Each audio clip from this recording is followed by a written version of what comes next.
नमस्कार, मैं उमेश कुमार शर्मा उपस्थित हूँ आपके सामने कक्षा 8 रुचिरा भाग 3 का पाठ 10वां लेकर के। पाठ का नाम है नीति नवनीतम। प्रस्तुत पाठ में मनुस्मृति के कुछ श्लोकों का संकलन है जो सदाचार की दृष्टि से अत्यंत महत्वपूर्ण है।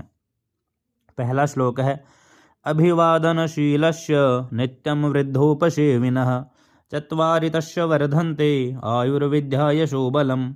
तो अन्वय है अभिवादनशीलस्य नरस्य नित्यं वृद्धोपसेविनः च तस्य चत्वारिः आयुः विद्या यशः बलं च वर्धन्ते। अभिवादनशीलस्य, अभिवादनशील का अर्थात उस मनुष्य का, नित्य यानी हमेशा, वृद्धोपसेविन है, च यानी और वृद्धोपसेविन है, बड़े बूढ़ों की सेवा करने वाले का, तस्य यानी उसका, चत्वारि यानी चार चीजें, वर्धन्ते बढ़ती हैं। कौन कौन सी? आयु विद्या यशः बलम, अर्थात आयु विद्या यश और बल, उसकी ये चारों चीजें हमेशा बढ़ती हैं। अर्थ होगा प्रणाम करने वाले अर्थात अभिवादनशील व्यक्ति का मनुष्य की और हमेशा बड़े बूढ़ों की सेवा करने वाले मनुष्य की आयु विद्या यश और बल, ये चारों चीजें अपने आप बढ़ती हैं। दूसरा श्लोक है यम माता पितरौ क्लेशम सहेते संभवे नृणाम न तस्य निष्कृतिः शक्या कर्तुं वर्षशतैरपि। अन्वय है नृणाम संभवे यम क्लेशम माता पितरौ सहेते तस्य क्लेशस्य निष्कृतिः वर्षशतैरपि न कर्तुं शक्या।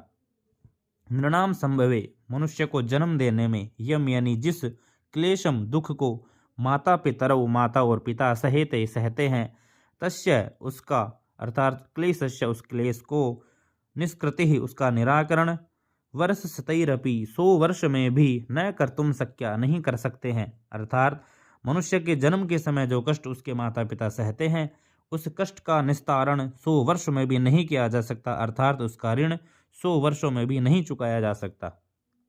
तीसरा श्लोक है तयोर्नित्यं प्रियं कुर्याद आचार्यस्य च सर्वदा तेष्वेव त्रिषु तुष्टेषु तपः सर्वं समाप्यते। अन्वय है नित्यम तयोः, ये ऊपर वाले श्लोक से लिया गया है, माता पित्रोः आचार्यस्य च सर्वदा प्रियं कुर्यात् तेषु त्रिषु एव तुष्टेषु अस्माकं सर्वं तपः समाप्यते।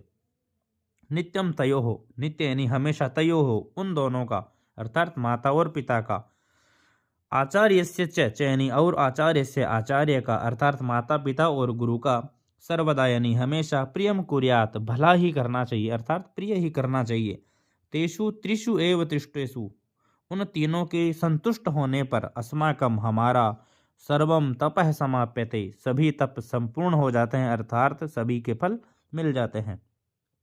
अर्थ देखिए, हमेशा उन दोनों का, माता पिता का और गुरु का हमेशा भला करना चाहिए, उन तीनों के संतुष्ट होने पर हमारी सभी तपस्याएं समाप्त हो जाती हैं, अर्थात सभी तपस्याओं का फल मिल जाता है। चौथा श्लोक है सर्वं परवशं दुःखं सर्वं आत्मवशं सुखम एतत् विद्यात् समासेन लक्षणं सुख दुःखयोः। अन्वय सर्वं परवशं दुःखम अस्ति सर्वं आत्मवशं सुखम अस्ति वयं समासेन सुख दुःखयोः एतत् लक्षणं विद्यात्। सर्वम हमेशा, परवशम दूसरों के वश में रहना, दुखम अस्ति दुख है, अर्थात हमेशा दूसरों के वश में रहना दुख है, सर्वम हमेशा, आत्मवशम अपने वश में रहना, सुखम अस्ति सुख है, वयम यानी हम सबको, समासेन संक्षिप्त में, संक्षिप्त से, सुख दुःखयोः सुख और दुख का, एतत् लक्षणम यह लक्षण विद्यात् अर्थात समझना चाहिए। सब कुछ दूसरों के वश में होना दुख है, सब कुछ अपने वश में होना सुख है, हमें संक्षेप में सुख और दुख के इस लक्षण को समझना चाहिए। पांचवा श्लोक है यत् कर्म कुर्वतोऽस्य स्यात् परितोषोऽन्तरात्मनः तत् प्रयत्नेन कुर्वीत विपरीतं तु वर्जयेत्। यत् कर्म कुर्वतः अस्य अन्तरात्मनः परितोषः स्यात् तत् कर्मं प्रयत्नेन कुर्वीत विपरीतं कर्मं तु वर्जयेत्। यत् कर्म, जिस कर्म को, कुर्वतः करते हुए, अस्य अंतरात्मनः परितोषः स्यात् हमारी अंतरात्मा संतुष्ट है, तत् कर्मम उस कार्य को, प्रयत्नेन प्रयत्न के द्वारा, कुर्वीत करना चाहिए, विपरीतम कर्मम तु वर्जयेत अर्थात इसके विपरीत कार्य को छोड़ देना चाहिए। जिस कार्य को करने से अंतरात्मा संतुष्ट हो उस कार्य को प्रयत्न पूर्वक करना चाहिए, इसके विपरीत संतुष्ट न होने वाले काम को छोड़ देना चाहिए। छठा श्लोक है, दृष्टिपूतं न्यसेत पादं वस्त्रपूतं जलं पिबेत सत्यपूतां वदेद् वाचं मनः पूतं समाचरेत। अन्वय देखिए, दृष्टिपूतं पादं न्यसेत वस्त्रपूतं जलं पिबेत सत्यपूतां वाचं वदेत मनः पूतं सम आचरेत। दृष्टिपूतम दृष्टि से पवित्र, पादम यानी पैर, न्यसेत रखना चाहिए, अर्थात दृष्टि से पवित्र यानी अतिचर्या देख करके पैर रखना चाहिए। वस्त्रपूतम जलम पिबेत, वस्त्र से पूतम यानी पवित्र किया हुआ छाना हुआ जलम पिबेत जल को पीना चाहिए।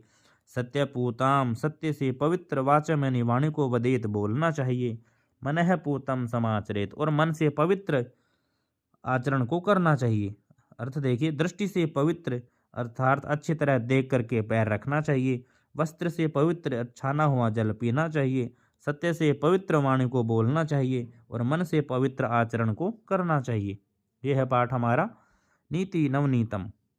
चैनल को लाइक करें, सब्सक्राइब करें और चैनल को सपोर्ट करें। धन्यवाद।